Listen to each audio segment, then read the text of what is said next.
Hi friends, నేను ఇవాళ బెండకాయ శనగపిండి ఫ్రై చేస్తున్నాను. చూడండి వాటికి ఏమేం కావాలో. శనగపిండి వేసేసుకున్నాను.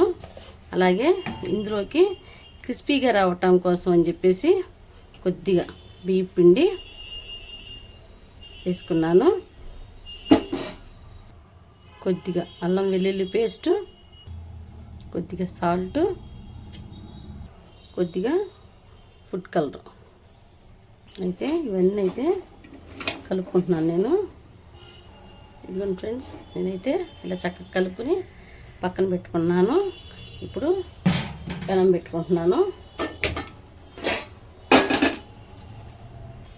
ఓకే ఫ్రెండ్స్, ఆయిల్ అయితే వీటెక్కిందనమాట.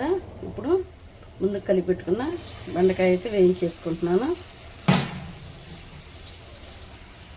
ఓకే ఫ్రెండ్స్, బెండకాయ అయితే చక్కగా వేగిపోయినాయి అనమాట. వీటిని నూనె నుంచి తీసేస్తున్నాను, వేరే ప్లేట్లో తీసుకుంటున్నాను.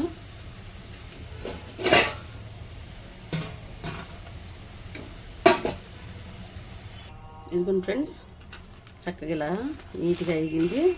ఇందులో ఇప్పుడు ఏమేం కావాలో కలుపుకుందాం అనమాట. ముందుగా పల్లీలు వేసుకుంటున్నాను.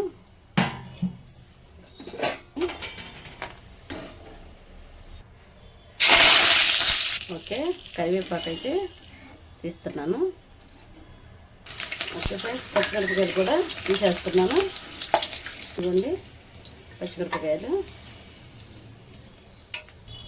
ఇదిగోండి ఫ్రెండ్స్, కొత్తిమీరతో గార్నిష్ చేసుకుంటున్నాను. ఓకే ఫ్రెండ్స్, నా వీడియో నచ్చితే లైక్ చేయండి, షేర్ చేయండి, అలాగే సబ్స్క్రైబ్ చేసుకోండి. Okay, bye.